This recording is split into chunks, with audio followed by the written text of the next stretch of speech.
The dining room hummed with the soft clinking of glass and the steady murmur of polite conversation, a velvety sound that used to mean safety and home, but now scraped like sand against a raw wound inside my chest, thin and relentless, reminding me that I no longer belonged in the life I had built with my bare hands, and the quiet belief that love was a sturdy thing, a thing that did not rot if kept warm and fed daily with small kindnesses and bigger sacrifices. The chandelier pooled gold on the table we restored together, its lacquered surface remembering every holiday, every laugh, every spilled wine we laughed off, until tonight when the wine tasted like divorce and her laughter sounded like a stranger's voice wearing the memory of my wife's mouth. She was in the center where she always was, the sun of our small solar system, drawing the casual orbit of neighbors and friends, all of them basking, oblivious, while a storm pressed a bruise behind my ribs, large and dark and growing. "You'll never believe what Philippe did for me last weekend," Lauren said, her voice a siren bell rung from the cliffs, bright and sure, and designed to pull every gaze. Which it did with practiced ease. She swirled her glass and it caught the gold light and painted it on her cheek, and she smiled like she was 18 again instead of 39, the corners of her lips softening into something almost girlish. The kind of smile I had once worked double shifts to earn. He surprised me with a weekend trip to Napa, a private villa, exclusive tastings, the works, she added. And then the laugh came, that new sharp-chimed sound I had never heard before, as if a version of her I did not know had been practicing it in hotel bathrooms with fogged mirrors and towels that weren't ours. The table collected itself around her story, admiration stitched into every exhale, while the words tore something thin and crucial in me, with the neatness of a paper cut I wouldn't feel fully until later, when I was alone. Amanda leaned in, hungry for other people's heat, elbows on the runner Lauren chose last spring from a boutique I didn't know the name of because I just paid for it, because that was my role, and I had loved my role until the script changed without warning. "Oh, do tell," she sang, and Lauren did, easy and unashamed, as if I were not seated at the head of my own table, the place I earned and kept clean, the place I set for her every time she forgot what time meant.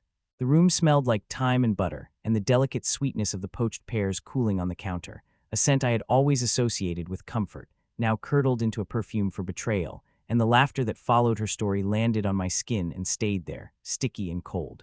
"That's incredible," someone said, a little drunk and very dazzled.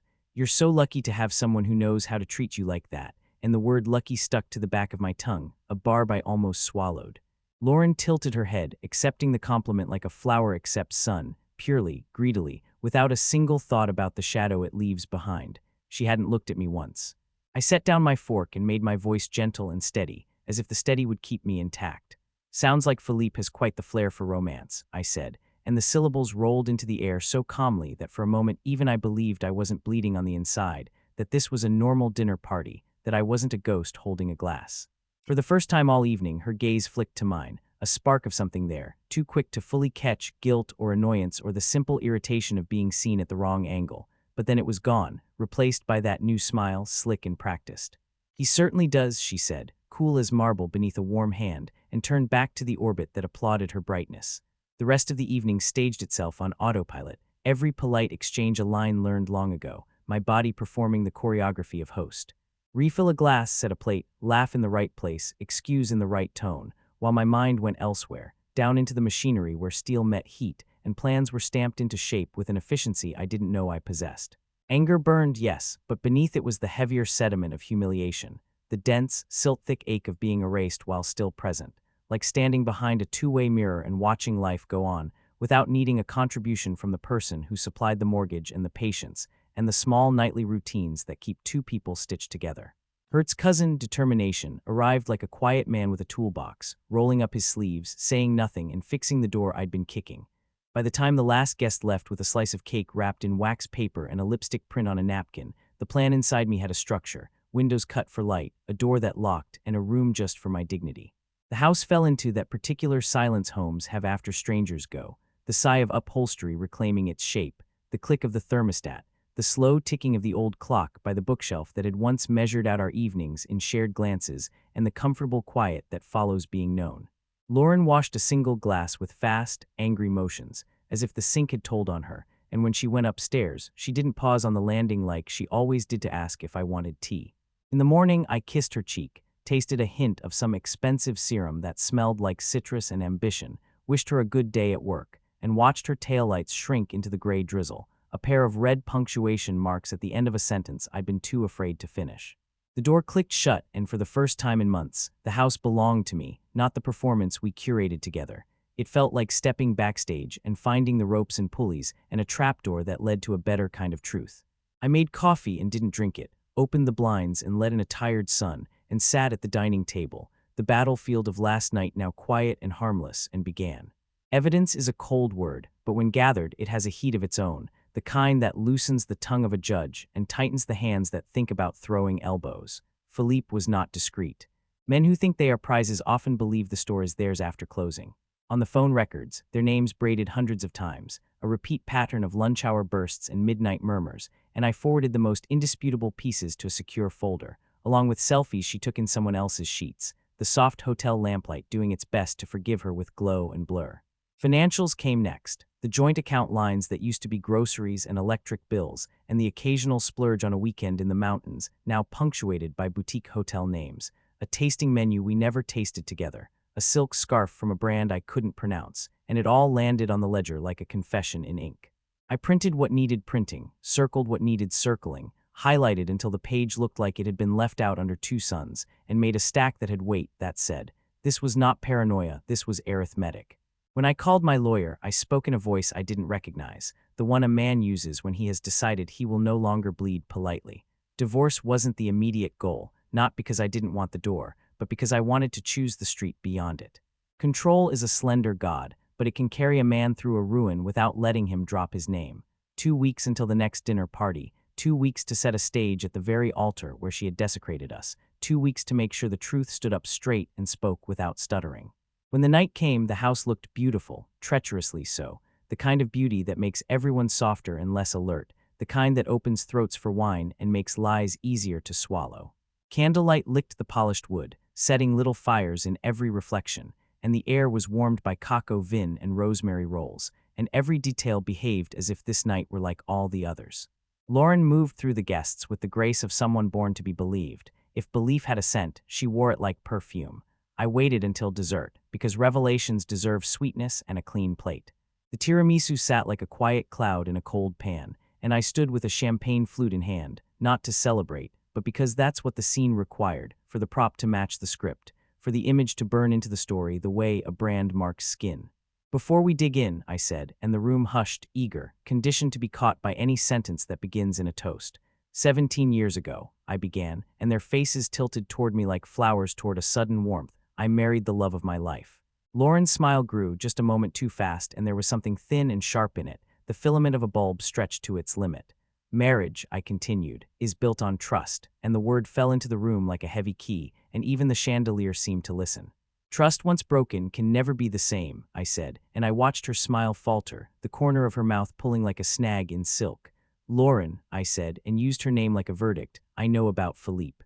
The gasp came like a flock of birds lifting at once, a sudden beating of air and silence, and she went pale in the way a person does when every blood cell in their body wants to run. "For months you've been lying to me," I said, steady in the way a table is steady even when it's about to be flipped. "You used our money, our home, and our marriage as a shield for your deception, and last week you had the audacity to brag about it at this very table." "David," she whispered, my name a plea and a reprimand and a warning, but I lifted a hand and the gesture surprised me with its calm. I turned to our guests, their faces a study in shock, pity, curiosity, and second-hand shame. "I compiled everything, the texts, the photos, the receipts," I said. "I'll be filing for divorce on Monday, but tonight isn't just about that." From beneath the table, I lifted the folder, a simple manila thing that suddenly felt like a judge's robe, and laid it on the wood between the dessert spoons, a new centerpiece. Inside, copies, proofs, a violent kind of truth that didn't raise its voice. "I thought it only fair," I said, "that her friends know the truth about the woman they've been defending and admiring." Lauren's face twisted, rage, humiliation, the exposed wire of pride sparking in a room that smelled like cocoa and coffee and endings. "How dare you," she hissed, low and undercurrent, and I felt something in me, something old and long abused, rise and look her in the eyes without flinching. "How dare I said, not loud but larger than the room. "How dare you? You made a mockery of our marriage. You disrespected me, our home, everything we built. Consider this your reckoning." I looked around at people I had fed for more than a decade and saw strangers holding forks. "You'll forgive me if I don't see you out," I said, with a politeness so cold it burned. "I have some packing to do." The sound of my footsteps down the hall was the only sound for a long moment, and then the house exhaled, finally honest. Outside, the night was damp and clean, smelling like the first page of a book no one had read yet. I stood on the porch with my keys cutting half-moons into my palm and felt the edges of a new life pressing through, sharp and undeniable. And for a breath, I was not broken, just unbound. In the days after the dinner party, the world rearranged itself with ruthless efficiency, as if my small revolution had reached into the city grid and changed the traffic of gossip, attention, and consequence forever, and everyone moved differently because of it. Lauren's name traveled in whispers across backyard fences, carried by the nimble feet of people who thrive on shock until it turns on them, and there was a mean-spirited grace to how quickly admiration curdled into appetite for the fall. I did not attend the feast, I had other work. Her text arrived the next morning at 7:12 a.m., no preamble, no apology, just my name and a demand. We need to talk, which translated to, fix this for me, make it neat, be the man who cleans up. I stared at it until the screen dimmed, until my reflection ghosted there over the letters like someone else's face, a man I was meeting for the first time and deciding to trust. I did not reply. I moved into a furnished apartment downtown with clean lines and a view of the river that looked like a living wire pulled tight between two dark banks. The building smelled like new paint, the hallway carpet still too plush to allow sound to settle, and the elevator mirrors multiplied my solitude until it looked like a crowd. On the first night, I lay on the bed and listened to the city's nocturne, sirens braiding with laughter, a distant train grumbling like a god clearing its throat, and realized I was free in the way a cut rope is free. Loose, yes, but frayed and smoking at the ends. My lawyer worked with the cold competence of a surgeon, removing what needed to go and leaving function intact. The evidence, my inadvertent love letters to the truth, did its job without flourish, and the strategy unfolded briskly. File serve, keep the blood loss minimal. Every document I signed felt like chiseling my name into a different kind of stone, one that would not sit in our garden, but in some inner place that needed a monument to refusal. Philippe's wife, it turned out, had been waiting for a reason to stop waiting.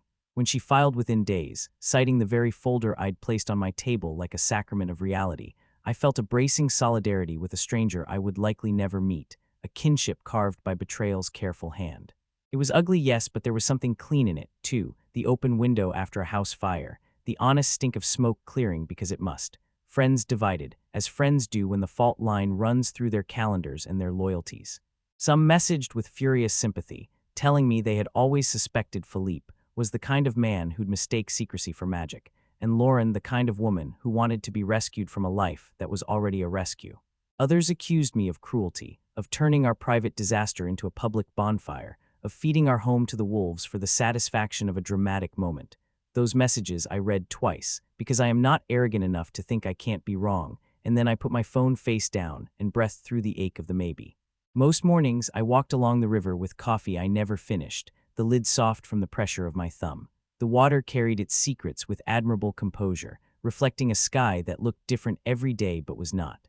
I watched a heron step into the shallows with the extravagant patience of a creature that will not be hurried by hunger, and I learned something about waiting that no self-help book had ever offered me without cliché.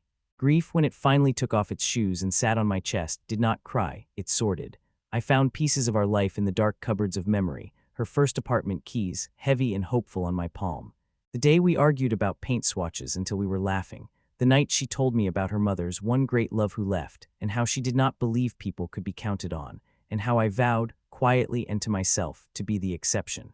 The mind is cruel when it hands you back your promises like unpaid bills. I did not drink because I knew exactly how it would taste, like forgiveness I didn't believe in, like permission to speak to ghosts. Instead, I cooked for one and learned the exact measurement of my appetite, which is a form of prayer. I salted more carefully, as if accuracy at the stove might translate to other places where I had been too generous. When Lauren finally called instead of texted, I answered on the second ring, the space between rings enough time to become the man I intended to be in this conversation. Her voice was raw, as if she had spent the night speaking truths to a room that refused to believe them. "You humiliated me," she said, skipping past the shrine of facts to kneel at the altar of feeling, which had always been her preferred chapel. "I told the truth," I said, and let the words sit, wondering if they would do that thing words sometimes do, grow legs, cross a divide, and touch a living thing. "You could have told me first," she said, which was almost funny if I had been a man who laughed at cruelty when it wore a dress. You had 1,000 opportunities to choose us, and you chose you, I answered, surprised by how even my voice sounded, as if evenness could make me right. She cried finally, and the sound tunneled down the line into my ear, and found the part of me that still remembered the exact shape of her hand at 2 a.m. when sleep wouldn't come. I don't know why I did it, she said, and I believed that she believed that. Because being chosen by a stranger felt like a new name, I said quietly. Because sometimes the familiar kindness becomes invisible, and the unfamiliar cruelty looks like light. Silence stretched thin and breakable. I'm sorry, she finally whispered, the words small and earnest, but apologies are seeds. They require soil and time and a season that wants to cooperate. I know, I said, and meant it, which startled me with its tenderness. We negotiated logistics like two countries with a shared border and a history of skirmishes. She would stay in the house for now. I would come by when she was at work to collect what was mine, which felt like a childish act in the face of everything that could not be boxed. The dog had died the year before, so we were spared the worst argument. On a Tuesday afternoon of pale light and insincere rain, I let myself in and moved room to room with a mindfulness that wasn't chosen so much as forced. The sweater with my father's smell in the sleeve, a book with my annotations like a younger self whispering, the skillet that knew exactly how I liked my eggs, small sovereignties reclaimed. In the bedroom, the bed looked exactly like a bed, which is to say, full of 1,000 ghosts who refused to stop talking. On the dresser, I found a note in her hand, a handwriting I used to be able to identify by touch. Please take the photo from the lake, it said. I can't look at it. The lake photo us on the rotten dock in borrowed coats, wind chewing at our hair, laughing at something we have both forgotten, which is how you know it was real. I slid it from the frame and held it as if it were a delicate organ that had once belonged to me. That night in the apartment, I set the photo on the narrow windowsill and watched the river try on other people's light. The city moved around me, a beast both indifferent and kind, and I understood that I would not be saved by rage or by pity or by the spectacle of truth. I would be saved, if at all, by the daily work of being a man I could stand to be alone with. The phone buzzed, a message from an old friend, a dinner invitation without agenda, the sort of simple tether that can keep a person from drifting into a version of themselves that never returns. Before sleep, I wrote in a notebook, something I hadn't done since college when I thought words were swords and shields and maps. Tonight I did not text her, I wrote. Tonight I ate slowly. Tonight I told the truth and did not apologize for the way it sounded in other people's ears. Outside, the river kept its counsel, and I let the dark do what it does best, hold without comment. The first time I saw Lauren again after the call, it was not planned. Damage rarely honors calendars. I was leaving the grocery store with a bag of simple food, bread, eggs, an orange so bright it looked like a promise, and she was coming in, hair gathered in the kind of loose knot that says a person slept near the edge of the bed and woke often. We stopped, two people who knew exactly which bones in the other's hand had broken and when. Hi, she said, and the word was so thin it almost didn't make it to me. Hi, I answered, terrified of the undertow beneath this calm water. We stood in the automatic door's draft, and when it slid open for someone else, a rush of summer air moved between us, smelling like strawberries and gasoline and rain. You look good, she said, and immediately looked away, as if the compliment had embarrassed her by telling on her hope. You look tired, I replied, and wanted to take it back because truth without kindness is a knife in a kitchen where you still cook. I deserve that, she said, and for a moment, the scaffolding of my anger shook in a wind I hadn't expected. We moved aside to let people pass, and she reached into her bag and pulled out a folded envelope. I wrote you a letter, she said. It's not a plea. It's I don't know. I needed to say things where they wouldn't get interrupted by the look on your face. I accepted it like one accepts a fragile thing one intends to handle carefully and then burn. In the apartment that night, I read it at the table where I ate alone, my plate a neat half-moon of crumbs. She wrote about boredom like a sickness that doesn't show up on tests, about how my competence had made her feel unnecessary, and how unnecessary people seek emergency in the arms of anyone who calls them vital. She said she hated herself, which I flagged in my mind as both true and useless. She wrote about the first time Philippe touched her wrist when handing her a coffee, and how she had felt 13 and powerful, which is a dangerous age to be at 39. She wrote about the weeks of planning that felt like a song she finally knew the lyrics to, and how the morning after the first time, she had woken up and wanted to swallow her own tongue. She wrote that she had not told me because telling me would make it real, and she was childish enough to believe that if she kept it in a story, it would remain pretend. At the end, she wrote, I am sorry, and then, in smaller letters, I am not asking for anything. I folded the letter and placed it back in the envelope like returning a heart to a wrong chest. Then I sat there with my hands on the table, palms down, like a man waiting to be cuffed or blessed. Sleep was a country I could not cross into that night. I walked the apartment in slow circuits, counting the squeaks in the floor, and when I finally lay down, I could feel the shape of the life I had left like a missing tooth my tongue could not stop visiting. At 3 a.m., I got up and stood at the window and watched a bar close across the street, the bouncer hugging each departing friend as if a night survived deserves a ritual. And then the text. From a number I didn't recognize, a woman's name beneath it, Lena. "I'm Philippe's wife," it read. "May I call?" I stared at the screen, heart a hard drum in a small room. "Yes," I replied, and waited as if waiting could make me a better man.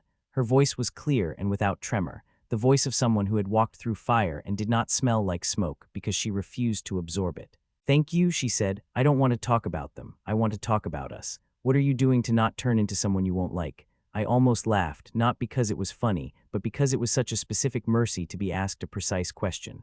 We talked for an hour, two people holding a rope between buildings, steadying each other over the traffic below. She told me she had put their wedding album in a box she would not open until she could do so without shaking. I told her I was writing in a notebook and making breakfast like it was a sacrament.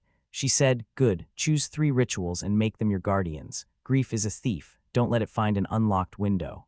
When we hung up, the room felt less like a place where a man was punished and more like a place where a man was being built. The next morning, I chose my guardians.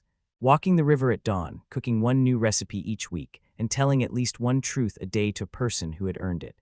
It felt small, like putting your hand on a wall that's trying to fall, but sometimes that's enough. Weeks slid by, the legal machinery grinding quietly, throwing off papers and dates and signatures like sparks that died before they landed. I ran into old friends and learned to endure the 2-second dilation of their pupils as they tried to compute a version of me they had not been introduced to. In a coffee shop, a man I had known for a decade took my shoulder and said, "You did what I should have done," and there was a shame in his voice that made me wish I had not been anyone's example. The night before the final hearing, I found myself outside the house on our old street, parked beneath a maple that knew more about our lives than any neighbor. The windows were lit warmly, and in the kitchen, Lauren moved from sink to stove, her silhouette a choreography I knew by heart and no longer belonged to. I sat there disloyal to my progress, watching the life that had replaced me. A rap on the window made me jump. Lauren stood beside the car, hair down, face bare, no armor. I rolled the window down and the night air came in with a shiver. "You can come inside," she said, but it was more a question than an invitation. "I shouldn't," I said, and meant it with an ache that made my throat tight. "Then don't," she said, and held my gaze. "I made a mistake that broke the floor, and you did what you had to do to keep from falling through it." The words were not dramatic, they were simple, which made them heavier. "I loved you," I said, present tense fighting for its life. "I know," she replied, "and I loved being loved by you. I wish I had loved you back in a way that deserved it." We stood in that terrible holiness, the moment people mean when they say closure and do not realize it is a funeral with the body missing. "I'm going to forgive you," I said, and she flinched as if struck, not by the words, but by the promise they implied. "Not for you, for me, because I want to be a man whose hands are not always fists." She nodded, tears bright but unshed, the dignity of a person who has learned too late how to hold water without spilling. I drove away and did not look in the mirror. The river waited like it always does, and I walked it until my legs twinged, until the sky admitted morning. By the time I went home, the city had forgiven itself for the night and was starting over, which is all forgiveness ever is. The final hearing was brief, which felt offensive. How dare the law be efficient with something that had taken 17 years to build and less than 1 to collapse?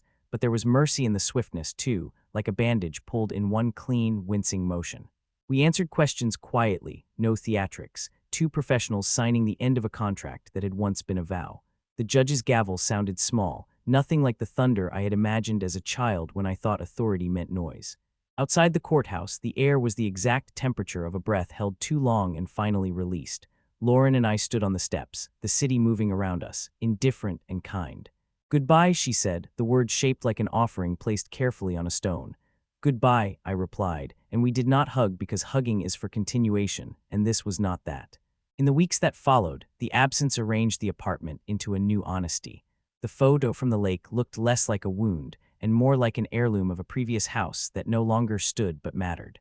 I learned to sleep through the hour when my body used to expect her to turn and tuck her feet between my calves. Some nights I woke and reached for the knot there, and instead of cursing the ghost, I named it and let it sit beside me until it got bored and left. Work stabilized, then brightened, then grew in a way that felt suspiciously like what happens when a person stops hiding from themselves. I started saying no more often, which is its own kind of loyalty. On Saturdays, I volunteered at a community kitchen because Lena had said, "Use your hands when your head tries to trick you." And she was right. Chopping onions for strangers who would never know your name is a stealthy way to rejoin the human race. One afternoon, months later, I saw Lauren across the river walk, her arm looped through a friend's, laughter a little softer now, as if it had learned something about edges. We lifted our hands in a small wave, the kind people give when they are not ready to share more than a gesture, and the world did not tilt, it simply continued. I was surprised by the tenderness that rose in me, clean and not longing, a weather system that promised rain and delivered only shade. Lena and I kept an occasional correspondence, two survivors comparing notes not out of obsession, but gratitude. She sent a photo of a bookcase she had built herself, proud and a little crooked. I sent a photo of a lemon tart that looked better than it tasted, and we agreed that progress is always like that at first. We did not become a story. We became a proof that not every connection must escalate to be meaningful. On the anniversary of the dinner party, I set my table with care. No guests, no spectacle, just a plate, a fork, a glass, and a candle stub that had survived a move and a life. I made coq au vin, and it tasted like the memory of a home and the promise of another. I sat at the head of the table, not out of habit, but because I had finally earned the seat for myself. I lifted my glass and quietly toasted the things that stayed. The river's faithful drag, the heron's arrogance, the clean apartment with its honest corners, the notebook filling with days I did not waste on revenge. I toasted the man who had once wanted to explode and instead chose to make dinner. I toasted the truth, which did not save me but made me someone worth saving. Later, when the dishes dried on their own and the night slid its hand over the city's eyes, I walked to the window and pressed my palm to the glass. My reflection met me, stranger and brother, and for the first time since the evening my wife praised another man's love in my dining room, I felt something unclench in the locked room behind my ribs. It was not happiness, it was not even peace. It was the click of a door opening from the inside. I went to bed and slept, which is the truest ending any story like mine can aim for. In the morning, I walked by the river, and the heron was there again, extravagant in its patience, and I laughed under my breath because it felt like a private joke I was finally in on. The sun lifted itself over the warehouse roofs, as if it were not a miracle it performed daily, and I said thank you to no one in particular, and meant it.